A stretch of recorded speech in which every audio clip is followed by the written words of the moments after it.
കഴിഞ്ഞ ദിവസം മുഖ്യമന്ത്രി ഒരു വലിയ പത്രസമ്മേളനത്തിൽ പറയുകയുണ്ടായി, ഞാൻ പ്രധാനമന്ത്രിയെ കാണാൻ പോവുകയാണ്, പന്നിയെ വെടിവെച്ച് കൊല്ലാനുള്ള ലൈസൻസ് കിട്ടാൻ വേണ്ടിയിട്ട് ഞാൻ പ്രധാനമന്ത്രിയെ കാണാൻ പോവുകയാണ്. ഇത്രയും മണ്ടത്തരം പറയുന്ന ഒരു മുഖ്യമന്ത്രി പന്നിയെ വെടിവെച്ച് കൊല്ലാനുള്ള ഏത് ലൈസൻസാണ് പ്രധാനമന്ത്രി നിങ്ങൾക്ക് തരേണ്ടത്? ഒരു ലൈസൻസും പ്രധാനമന്ത്രി തരേണ്ട, കേന്ദ്ര സർക്കാർ തരേണ്ട ആവശ്യമില്ല.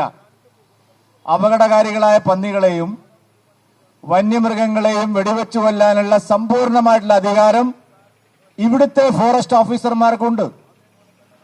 അത് പാർലമെന്റിൽ വനം വകുപ്പ് മന്ത്രി നേരിട്ട് രേഖാമൂലം വ്യക്തമാക്കിയിട്ടുള്ളതാണ്. 2023 നവംബറിലെ വനനിയമ ഭേദഗതിയിൽ വളരെ ആധികാരികമായി കേന്ദ്ര സർക്കാർ പാർലമെന്റിലൂടെ അത് നിയമമാക്കിയിട്ടുള്ളതാണ്. ഇന്നിപ്പോ വഴിക്കടവ് പഞ്ചായത്തിൽ LDF-കാര് സമരത്തിനിറങ്ങിയിരിക്കുകയാണ്. ഇവിടെ മാധ്യമ സുഹൃത്തുക്കൾ എല്ലാവരും ഉണ്ടല്ലോ. വഴിക്കടവ് പഞ്ചായത്തിൽ LDF സമരത്തിന് ഇറങ്ങിയത് എന്തിനാണ്? പന്നിയെ വെടിവെച്ചു കൊന്നവർക്ക് 6 മാസമായ പൈസ കൊടുക്കുന്നില്ല. അപ്പൊ മുഖ്യമന്ത്രി എന്തിനാണ് ഈ കള്ളം പറഞ്ഞത്?